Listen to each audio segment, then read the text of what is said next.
Hello everyone and welcome to my channel, and today I'll be reading a multi-character listener by me. So let's get into it. Kazuha. Kazuha was he really cared about family and all. But some families were unworthy of that care. And he discovered that yours was one of them. That's why when he visited them, he tried to be extremely careful of his wording, lest his true feelings get out. But when he saw how they spoke of you, and how they treated you, he got angry. Don't you talk about Wayan like that. He had screamed at your father. And that's when the fight started. And he was this close to getting out his sword and hitting him. But, thankfully, you were there to de-escalate it. And you got him out, apologizing, as your father had screamed a string of curses at you. You hugged him tightly outside, welling up.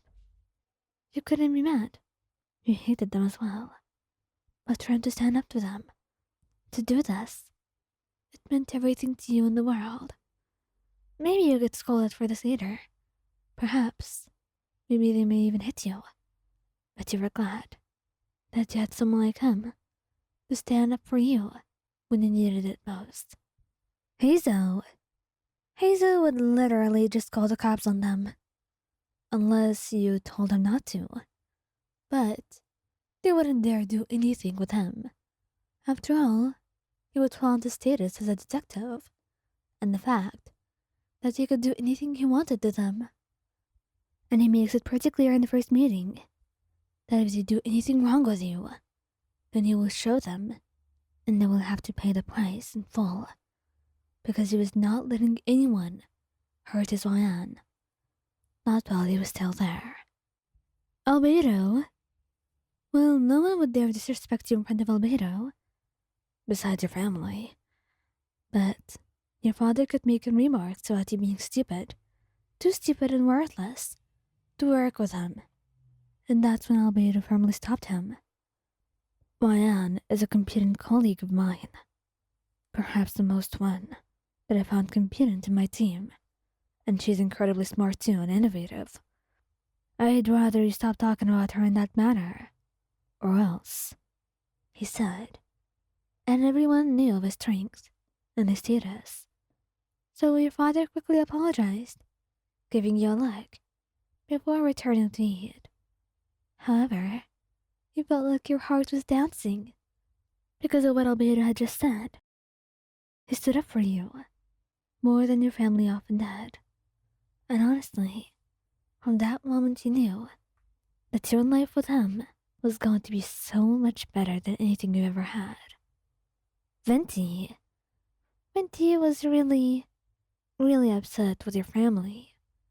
And that's why he had told them that Barbados would not like it if they spoke so unkindly on others.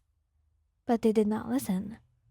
And that's why, a day later, everything was going wrong with them. Like they were cursed. And that's when they started being slightly nicer to you.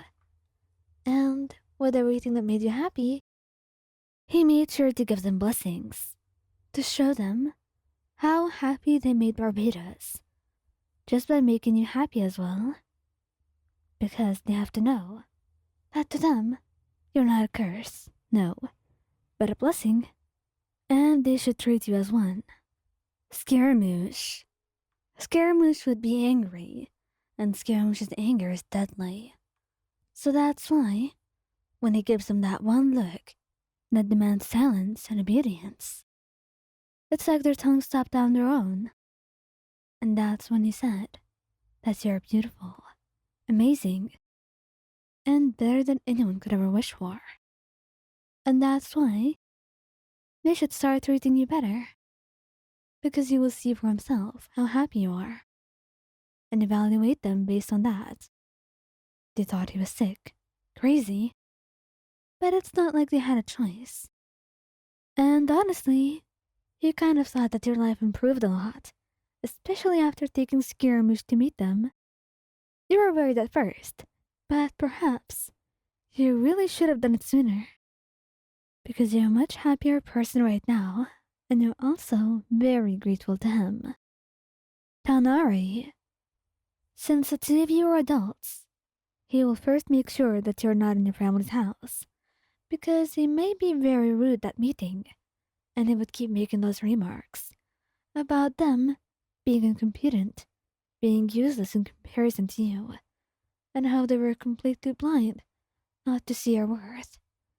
And perhaps they may or may not just insult him right out in the end and kick him outside. But it's fine. He said his truth, and that's all he needs. But as for you living with him, no. You're coming in his house, staying with him because he will protect you. And he's your knight in shining armor right now. You're not going with anyone else. He's going to make you safe. And if that means just making your family stay away from you as far as possible, then so be it. He hates them. And honestly, so do you. Xiao would find your family irritating beyond that. But he would go anyway. Just because he wanted to be polite. But for them, to insult you in his presence, that was extremely rude and disrespectful. So he stared at them, glaring. And oh, if he was glaring at you right way, then you knew you would be dying, because he looked very angry and displeased. And they shut up, all in an instant, uttering an apology. I don't want your apologies. I want your actions. If you're like this, then I want nothing to do with you. And I will make sure to keep an eye on you for any wrongs that you may commit. So you better try to change, or I'll make your life much harder than it already is. Yeah, they had a lot to work on. And fast. Childe would be sneering at them. What kind of horrid family did you have? How dare they do this to his YN? His precious, lovely, innocent, sweet YN. No, he will not stand for this any longer. Because then, when your dad starts talking about you again, he slams his hand on the table, getting up. If you keep speaking of her like that, then I will take her away, and she will never have to see you again. You disgust me, he said. You're only alive because my aunt has told me not to kill you yet. And the moment she changes her mind, your father pales, telling him not to take things that far.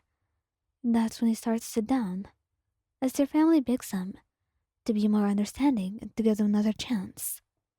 Yeah, they start treating you a lot better when they know that their life is in your hands. Cyno does not like being fake. So if he hates your family, he might as well just say it in the first meeting.